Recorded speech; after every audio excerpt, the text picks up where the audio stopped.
people are on the coast, they say, okay, I need flood insurance, and they have to have it, and they buy flood insurance. But somebody in back Greenwich who lives on a lake or a stream that's not mapped, some lakes are mapped in the flood zone, but some are not. They're just kind of moist areas.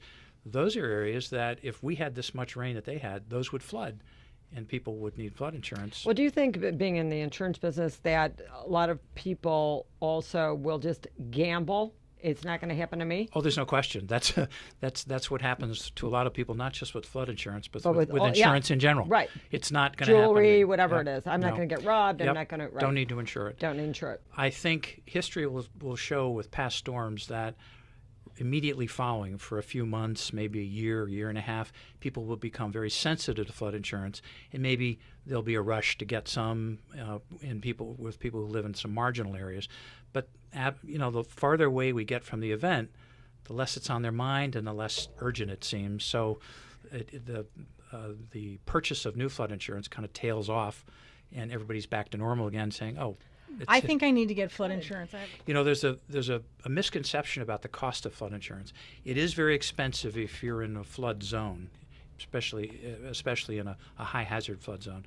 If you're not in a mapped flood zone area, though, and you think you're in an area that 1 in 500 year storm might bother, or 1 in 100 years, to buy the maximum that FEMA offers on a home, which is $250,000 on the house and $100,000 for contents, is only around $450 a year. In terms of looking at the future, what would you say would be the best way to approach things going forward in terms of revamping the insurance business based on these storms that we've been experiencing? Anything that you could suggest looking forward to the future?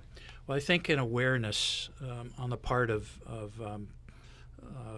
the federal government, state, local, I think have to join into this, along with the insurance industry, to make people more aware of the fact that their standard coverage is not going to cover this. And yes, these events don't happen often, but when they do, it's too late. As a matter of fact, when you hear of a storm coming, it's already too late in most cases, because if you want to buy flood insurance and It can't already be raining. Well, it can't be raining, that's for sure. But the other thing that happens is, unless you have a closing on a brand new house, there's a 30-day waiting period for flood insurance. So if I look down in the Caribbean and I see a storm coming, and I say, well, that's probably a couple of weeks off, but maybe I'll buy flood insurance. It's too late already. Too late. Yeah. So, wow. Because everybody would do that. So I think education is probably the best way to get people to be aware. And the fact that buying flood insurance when you're not in a designated flood zone is inexpensive.